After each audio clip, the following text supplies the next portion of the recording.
Good morning, class. Good morning, teacher. How are you this morning? We're fine, teacher. That's good to hear, class. So, before we start, I request everyone to please stand and let's energize ourselves first with the song entitled 5Ws and We Don't Forget How. Are you ready, class? Yes, teacher. So, before we start, I play this video entitled 5Ws.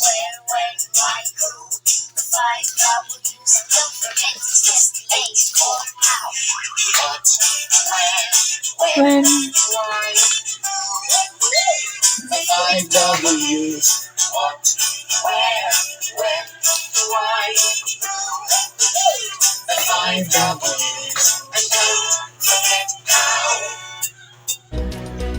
Oh, it seems like everyone is energized right now. yes, teacher. Very good, everyone, okay? You may now take your seats.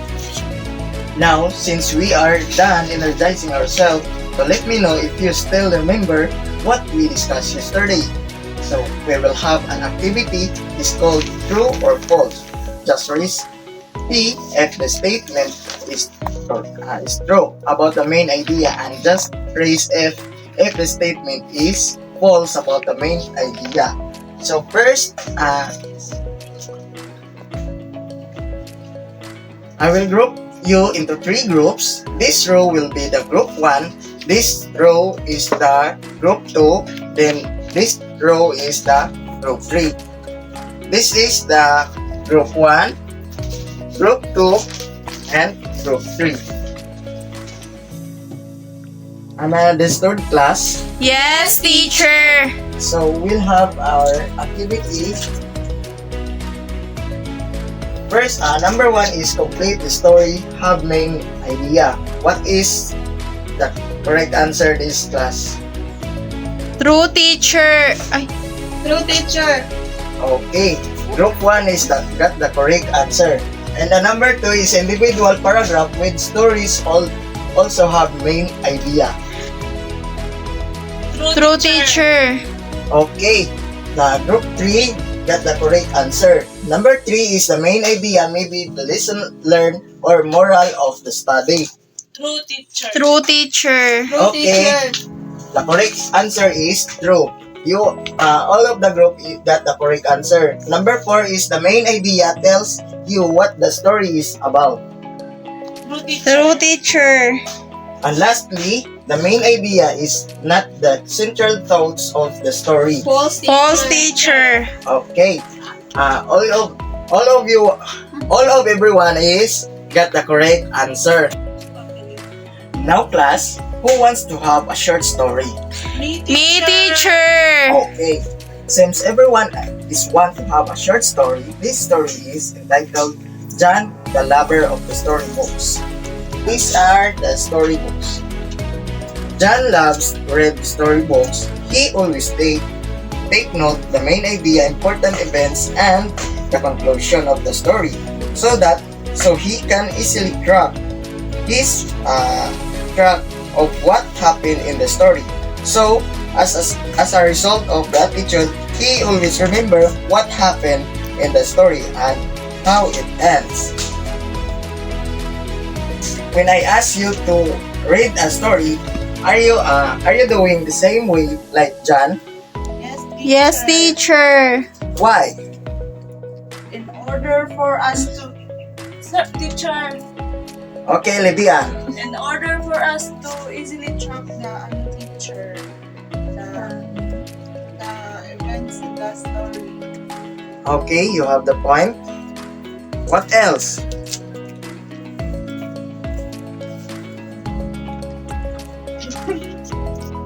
Based on the story a while ago, what do you think is our lesson for today? About the story, teacher. Nice try. What else? Making story short, teacher. You got it right. But our topic for today is summarizing the story event. Our topic for today is summarizing the story event. Can you read this, class? Yes, teacher. Summarizing story events. Okay. Our topic for today is summarizing of the story event. But before we start to our new lesson, John is with us to give you someone reminders if the teacher is talking here in front and if you have a group activity, can you sige. But before we start to our new lesson, there are some rules that you need to follow if the teacher is talking here in front and if you have a group activity. There are the class rules. First is please read. Listen carefully. Participate. Participate actively. Raise your hand if you want to answer. Cooperate with your group mates. Okay. Very good. Can I expect all of this from you, class? Yes, teacher. Okay, that's good to hear. This time, I prepared the full story of Liz John. There was a boy named John who was lazy. He couldn't even change his clothes. One day, he saw the apple tree in their yard was full of fruits. He wanted to eat some apples, but he was too lazy to climb the tree and take the fruits. So he lay down underneath the tree and waited for the fruits to fall off. John waited until he was starving, but the apples never fell.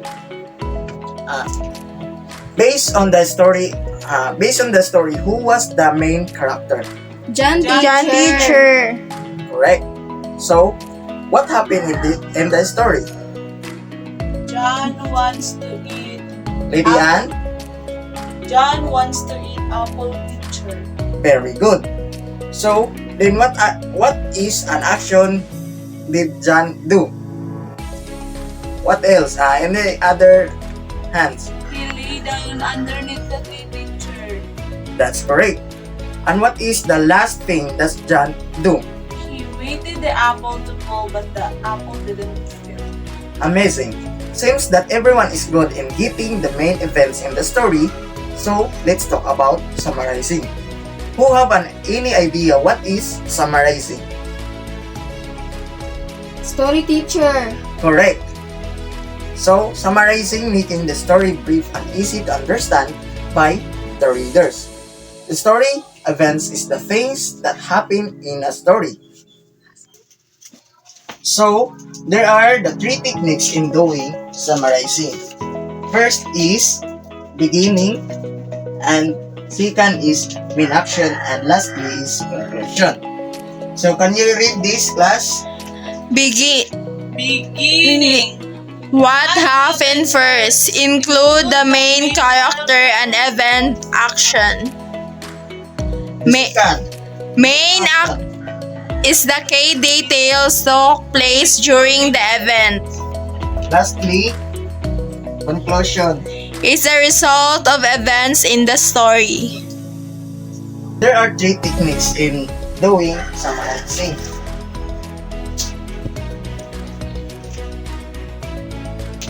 So, beginning, what happened first? Include the main character and event or action.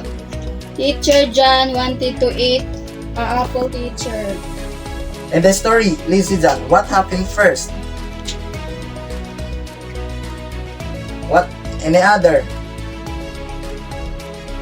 In the story, Lizzie John, what happened first? Teacher John wanted to eat apple, teacher. Very good. Let's proceed to the second technique. Main action is the key details took place during the event. In the story, what is the problem of John? O Denise Joy Laurito, what is? In the story, what is the problem of John? Lady Ann Catherine, The problem of John, teacher, he was too lazy, teacher, to climb the tree. then what John do to get the apple? He lay down underneath the tree, teacher. Correct.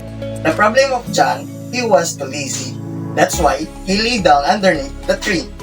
Let's proceed to the third techniques. So, Conclusion, the result of the events in the story.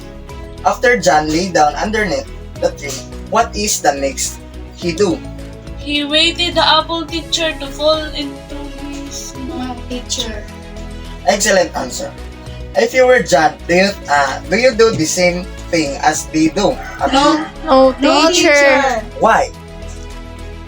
Because not everything you wish will fall into your hands. You need like a teacher, you need someone. Okay, what else? Everything we do, teacher, it needs effort and actions in order to have or to get that. Very good. There are the full story of Lazy John. There was a boy named John who was so lazy he couldn't even change his clothes. One day, he saw the apple tree in their yard was full of fruits. He wanted to eat some apples, but he was too lazy. And so he lay down underneath the tree and waited for the fruits to fall off. John waited until he was starving, but the apples never fell. In the summarizing story, John saw the apple tree and he wanted to eat the apple because he is too lazy to climb the tree. He lay down underneath the tree waiting the apple to fall into his mouth, but apple did not fall. What have you observed in the story? The story, teacher, is getting short. Okay.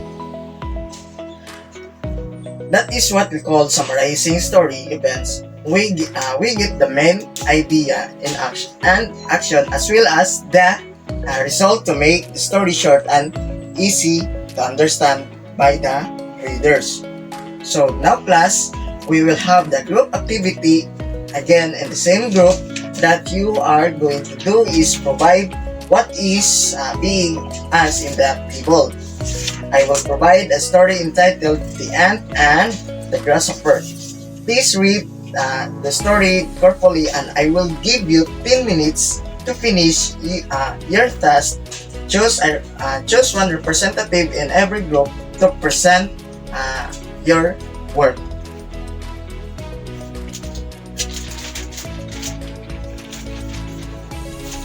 So here is the story of the ants and the grasshopper.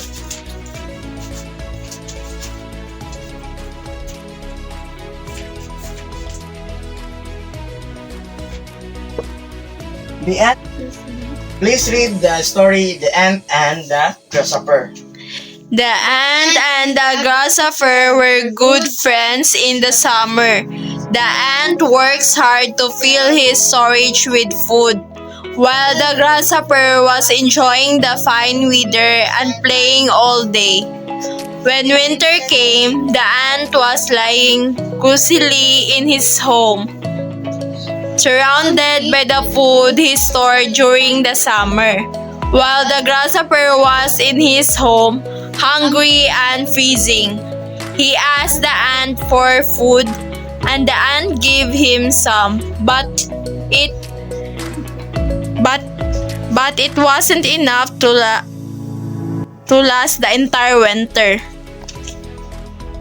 When he tried to ask the ant again, the latter replied, "I'm sorry, my friend, but my food is just enough for my family to last until the end of winter.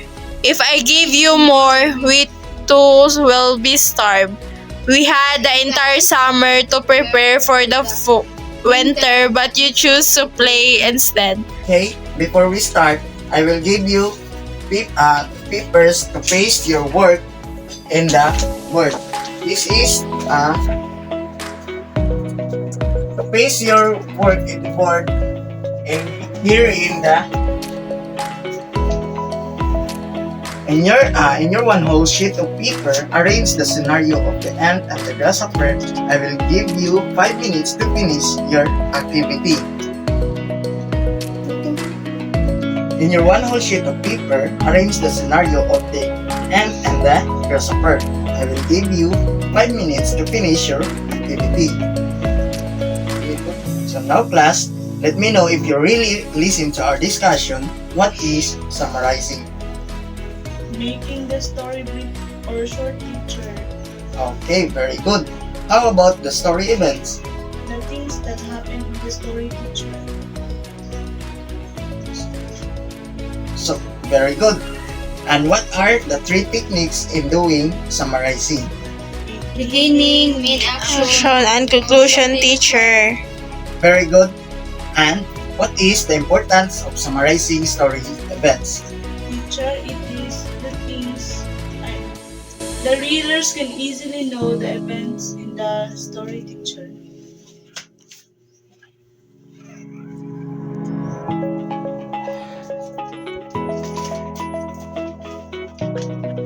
So let's have our new activities.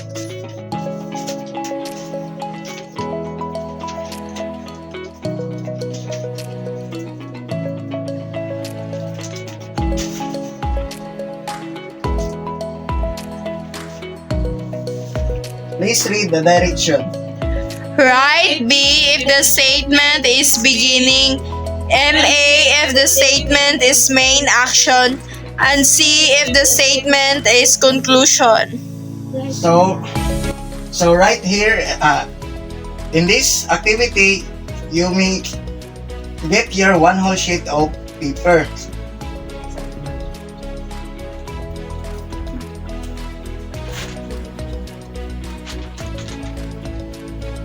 So, in your assignment, write a summary of your favorite short story. Indicate the technique in summarizing.